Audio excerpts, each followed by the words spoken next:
today we've got part two of my interview with Jayne Shamy Calder, who was a four-sport athlete in high school who went on to work in a role as the person in charge of club sports at East Carolina. In part one, we talked about the advantages of being a multi-sport athlete and some of Hannah's experiences playing volleyball, basketball, track, and soccer at Cedar Ridge High School, and in part of her senior year at Leesville Road High School in Raleigh, where she was all conference in basketball and played on a state championship soccer team. Now, today we're going to focus on three areas of Hannah's experience: preparation, playing under pressure, and understanding your role. Now, a slight disclaimer before we get to it. Hannah is my stepdaughter. So, let's get right into the interview. Your sister, when she was a seventh grader, was placed into a similar situation.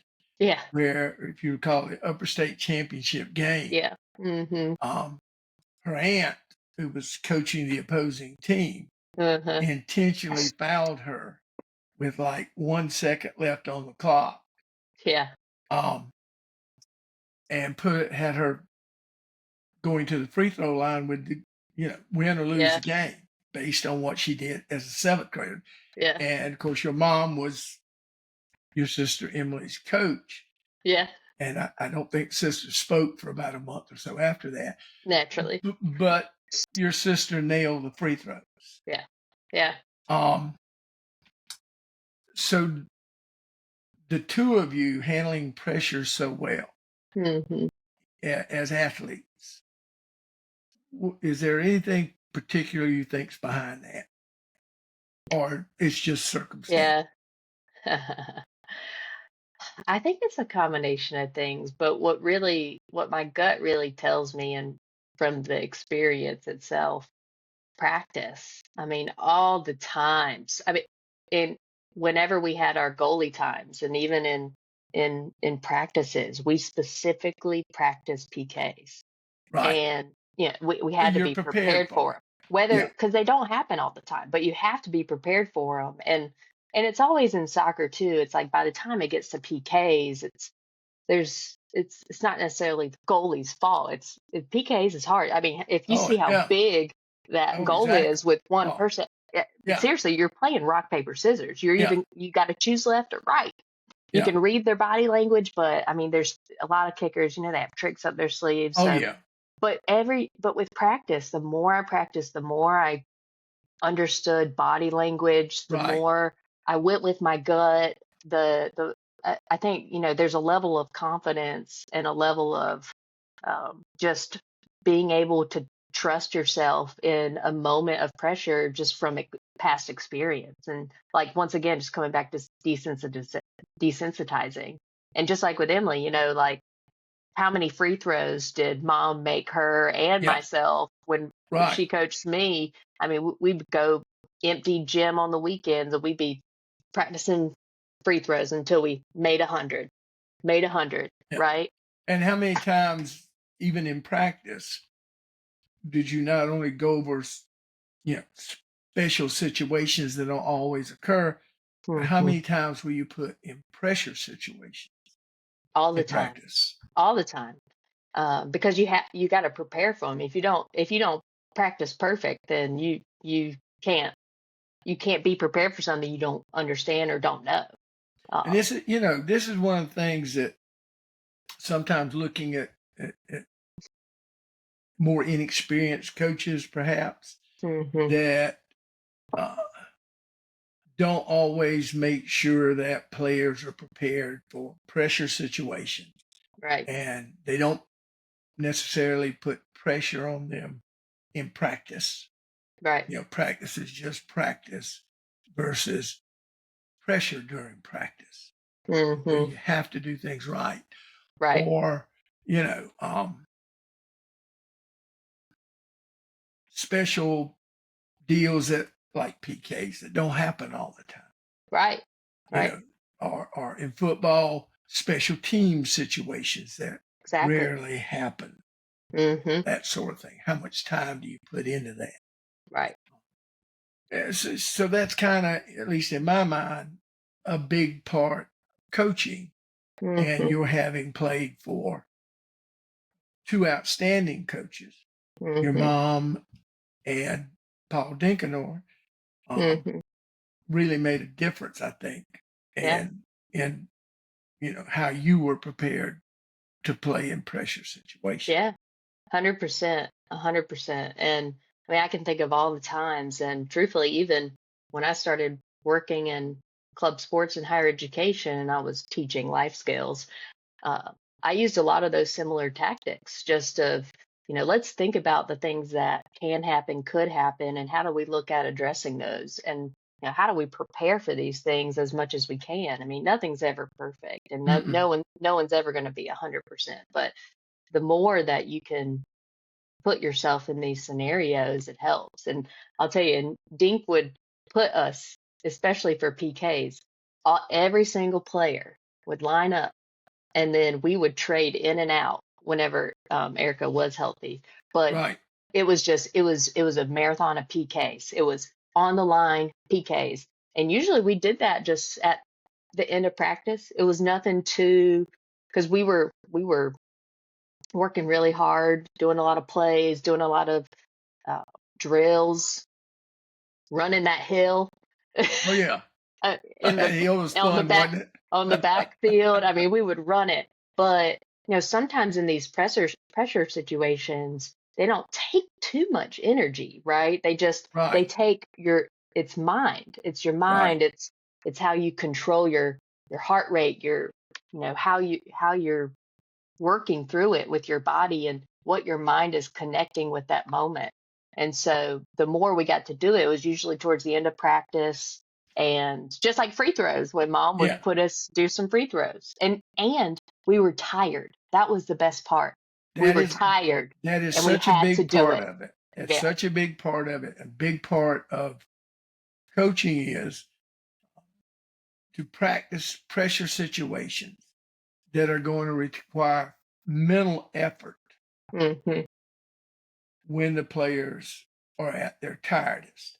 Yeah. Because when you get to those fourth quarters in football or last minute of soccer or basketball, and you got to make free throws, you got Mhm. to handle the PKs, you Yeah. know, all those things come down, those last minute or fourth quarter wins Yeah. come about because the players can function mentally Yep. because you have practiced that with them Yep. all year. You get them tired and then Mhm. you put them in situations that require focus on their part. I think Right. that's a big thing for coaches Right. to understand is that Mhm. that's an important part of how you set up your practices. Yeah. And as an athlete, through all of these, all the different sports, it's the way that I remember it. We'd do drills, we'd scrimmage, we'd work hard, and we'd be exhausted at the end. But when we had to work through these moments, tired, but click back into our minds of no, this is on the line now.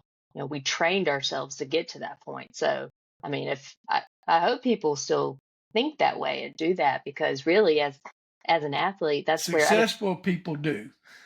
well, and you could probably see it even now in some of the college games and the pro games when they're tired. And at the end of the games, when that, especially, free throws, they have a free throw and it hits the front of that rim, they are tired and they are not mentally prepared. Exactly. They're choking. It's the first Exactly. sign. And so the more that you can do that and the more you can practice, I mean, obviously your your body and how you maneuver, but it's being able to tap into that when you're tired. And I think, that goes for life too. When you're tired, what's your resiliency? And Yeah. I think that's something amazing about being an athlete and playing sports is that it builds this resiliency that you take with you in whatever you do next, and even outside of sports. And I think that's what I've always loved about the sports and playing for incredible coaches like Mom and Coach Dink. All right. So how does this PK thing in the championship game or in the conference championship game, how's it turn out? All right. Well, first, let me set the scene here. Imagine everybody yourself standing in the middle of a soccer goal, facing 10 people, and 5 of them are about to kick a ball right at you. And you got to save at least 1 or 2, depending on if the other goalie saves them or if your players miss it. Right. And the game is on the line. So the team that makes the most out of 5 is going to win the game. It is. Yes. Okay. Yeah. So this is actually it's one of my favorite stories because man, it's just so funny to go back and remember it. So I'm standing in the middle of the goal. I'm going to be honest, I can't remember if I was first or second, but I just remember we started, and like I said, it's like rock, paper, scissors. So they come up, I'm looking right at them, and I'm just standing there in my stance, and I'm waiting, and they kick it, and I dive, and I think I dove in the right direction as where they kicked it. And I was like, okay, but it went in, and that's okay because it was a good kick. I'll say it's a good kick. Oh yeah. And so then what happens if you're not familiar? Then the goalies switch. So I've got to go to the corner where the flag is, where the ref is. So the ref they're watching the line to make sure that we don't jump the line too early before they kick the ball. So as soon as the ball is kicked, foot meets ball, we can go. And so we have to stay on the line and move side to side. And so they go, and then our gal sinks it. And then truth be told, we actually go through, I think each side, somebody missed a kick. So we end up 4 out of 5 on both sides. Right. So you have to do it again. So then you have to do it again. And so we had to do another round of 5. And so we had 5 new people coming in, PKs. And this is also part of that practice too, because then everybody has practiced PKs kicking too. Right. So you got a whole new 5 now. Right. So we start the second round. And oh man, I don't remember if it was the first. I think it was the first ones. They both made them on both of our ends. And then I come up for that second one on the second round. Technically, I think this is the 7th one. And I'm looking. She kicks it. I dive. And I hit that thing out of the goal, like diving hit. And I'm like, no way. And so once again, you got to go back to the flag. Right. I'm sprinting back to the flag, and I look at the ref, and I went, "That's the first PK I've ever saved." I was so proud of myself, and at that point, I was shaking with adrenaline, Oh, yeah. And at that point, if you felt those moments playing sports, your adrenaline's up, and you're like, "Let's go!" And of course, in the moment. And so the other goalie goes, and I think she either saved it or one of our gals hit the crossbar and missed it. It was one or the other. Mm-hmm. And they were like, all right, dang. And I think we go through one more. Was it back to back? Do you remember? I don't remember. Man, I don't either. But I just know we were at a point, and it was my turn again. And I'm pretty sure it was right after, and I had this adrenaline. I was like, let's go. And so I go, and then I'm ready. And they kick it. And I think I hit it above. You did. And to go over the goal and saved it. And at that point, um, we were still tied, and I think it was at a point where our gal, all she had to do was make that goal, and we were going to win. Because I remember being at the corner and just watching and being like, please make it so I don't have to get in the goal again. Please make it so I don't have to get in the goal again. And and I can't even remember who it was, but they kicked it, they made it in the goal, and then I was charging at everybody and they were all charging at me, and we won. I mean, Oh we yeah, won that game, yeah, and we ended up winning the conference championship uh in the conference tournament for that year. And I mean, that was one of my favorite stories of all time. I mean, oh yeah, I've been in a lot of situations of pressure and being able to win at last minute, but there was nothing like that of never playing that position yeah, before, playing exactly. for a team of that caliber, Coach Dink. I've At that point, I've gotten so close to all these people, not as just teammates, but really close friends, and they all really believed in me. I mean, they were giving me that energy of just that I could do it. Well, And that's one of the things too that you get on successful teams yeah. is it's not a lot of me, me, me, me.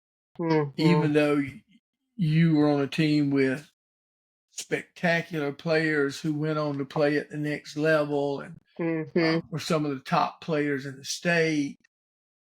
Um, just like you talked about Erica helping you to Yeah. prepare you. Um, when it's about team and Hmm. helping one another and working together for the success of the team over Yeah. the individual, it's a big deal. It And is. that's how you win conference championships and then eventually, as y'all did, the Hmm. state championship. Yeah. So it's Yeah. and Which that's a also credit. went to PKs, but I wasn't in goal for Yeah, for states. because Erica Luckily, had gotten healthy by then. Erica came back, but Yeah. I mean, that same year we had to do another set of Oh yeah. PKs for a championship, and it was amazing. I mean, Yeah. just that was one of the most incredible sporting seasons I feel like I can recall at that time Yeah. for sure, and Yeah. especially in high school, just the between the like you said, how we were as a team, how we all supported each other. And I mean, for me to come in and these people not know me and Mm-hmm. to build this uh, you know, confidence in me that Right.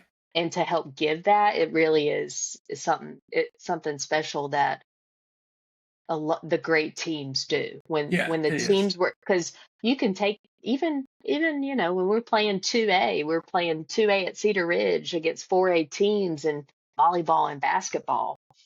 I mean, we shocked people Yeah. because we we built up the way that we were as teammates and Right. how we worked together. Right. It was different, and it was skills, it was our fundamentals, it was our plays, but the way that we could communicate with each other just by our eyes or our body, and how we were like all one. We were one string connected. I mean, that was always what it was about. And Yeah, that and makes a you get, difference. I think one, in order to have those things or that happen with a team, Hmm. one, you've got to have the right individuals Yeah. on the team. Yeah. But a lot of that also comes from the leadership at the Yeah. top and Yeah. how that coach, Yeah. like Coach Dinkin or Yeah. like your mom, builds a team Yeah. rather than a group of players who are going to go out and play a game. And there's a Right. huge difference in those Right. two. And that's what I was going to say about Coach Dink too, especially during that moment. And this, I mean, the start of that season and what we already talked about. He believed in me. He Yeah. saw, and I think, and I hope, and he saw not only an athlete, but he saw a leader in me too, where I had a winning mindset. And Right. I'm going to learn and do whatever I can to keep this team as a unit. And even just being a backup goalie, I mean, I did everything I could to just build up the team, build up a unit, and be someone who just needed to be needed. Well, It's like, that's another, that one of the things I like to talk about in these podcasts, and you've noticed I've kind of yeah, yeah. interrupted you a few times, That's okay. I it love it. is kind of the things that make high school sports and any sports, particular high school sports, Hmm. you learn so many life lessons, Yeah, and so you get the lesson of I'm not the top dog. yeah, I'm a backup. yeah, I'm not the star. yep, But rather than sit around and just pass time or go, I ought to be playing, yep, you know, yeah, coach is doing me wrong because I'm on the bench, the right, sort of things that you hear a whole lot of. yeah, Instead, those backup players, it's if hmm, those backup players prepare themselves and they hmm, work hard, and if the coach takes time to prepare those backup players yep, rather exactly. than just working with the starters, just working with the Hmm. stars, prepares the backup players Yeah, because you never know at any moment yep, you might be not only thrown into the game, hmm, but you could be in a situation where, yeah, you know, the yeah, conference championship is on the line. Um, if Erica had gone down again in the state championship with right, PKs could have been on the line. yeah, So how important it is for one the players to realize I've got to prepare myself, and secondly for the coach because I've seen yeah, so much of this hmm, over all my coaching years where backup players are not prepared, hmm, and when they go in, the team loses versus those teams where the backup comes in. He yeah, is prepared yeah, and the team is successful. And right, it just makes such a huge difference yeah. to winning and losing. I mean, you hit the nail on the head because, and the way that I think about it comparatively, because I mean, I grew in skill over the years, obviously, in volleyball and basketball, and I got to a point in both sports where, I mean, I was pretty good. Uh, Yeah, I was pretty good. I mean, I was, all conference in both, and even at the 4A level, I was all conference in basketball right. at Leesville my Yeah, senior year. yeah, Uh, and but once again with soccer, I'm not. I'm not going to be all yeah, conference. Let's just get that over straight. yeah, And I think at that time, I was used to being the starter. I was used to being, I don't want to say star or anything, but like a, a captain, a leader. And yeah, in this, I knew my place, on this team. Every sport's different. And I yeah. grew up a multi-sport athlete The importance and of role. right, What's your role on the team, and can you right. fulfill that role? And accepting my role Yes, and being yes, like, okay, this is not volleyball and basketball. I'm at a different level here. And I think and being emotionally intelligent with myself at that time and saying, I have a lot to learn, I have a lot to earn. And when I accepted that role and I worked my tail off at practice, just being like, I wanted to be prepared for the time. But I think what you saying too of for coaches to focus on those role players and not that. And I think, I'd say too, mom always did this really well. She always found the moments to put those players in the game, you know, right. um, like, or throughout the season to get them into the game at some point and and just knowing your place as a role player and that I think that's so critical on both ends between the because a lot of times if you're a role player you just people want attention that they have a purpose and Yes, if you're a coach and you can drive purpose and say every single one of you have a purpose on this team, and it's going to make a difference. That's just it's a sweet spot. I mean, it's I think it's a lost art, honestly, because so many will go, "All right, we're gonna focus on our star player and let's get these plays and get the ball in these people's hands." But sometimes you just, it's a balance, obviously, because you do. If you've got great players, you want to get it to them. You want them to be part, you want them to have the green light. But like you said, it's just there are always moments of your never knows that Oh, you got to be prepared. you have to be. You Yeah. have to be. And it's Yeah. a big part. Yeah. Yeah. Coaching is largely preparation. Yeah. But it's not just game planning and practice planning and organizational charts, play sheets. Yeah. It's preparing those players and preparing those guys that you really don't think may be in the game. Right. Because one thing you can always be sure of, if you don't have a backup for somebody, that's just somebody that's going to get hurt. It just seems to be the way it always works. Yes, exactly. Always in that situation. Please don't let this guy get hurt. He's hurt and you don't have anybody. I know my defensive coaches, my last stop at Green Hope, great coaches. Adam Thomas and his dad, Greg Thomas. And they, for a number of years, and they are the late Jason Fury. Those three guys really game planned things up and made us successful. And as a head coach, I turned the defense over to them. And, they would basically show me what they were going to do. And I would go, that looks good. I like this. Now, what's your backup plan for when this doesn't work the way you think it's going to on Friday night, or if somebody gets hurt? And so they would always go, we got plan B ready. We got plan B ready. Because, that's just not just, again, in their case, drawing up schemes, but here's how I'm going to be ready when this player gets hurt. Right. I hope you were able to catch part one of this interview with him, which was posted a little earlier.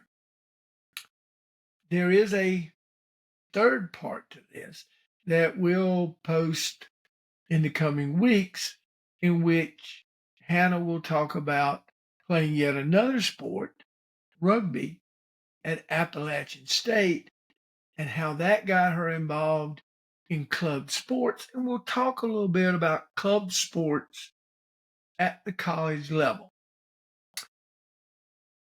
I'll see you next week.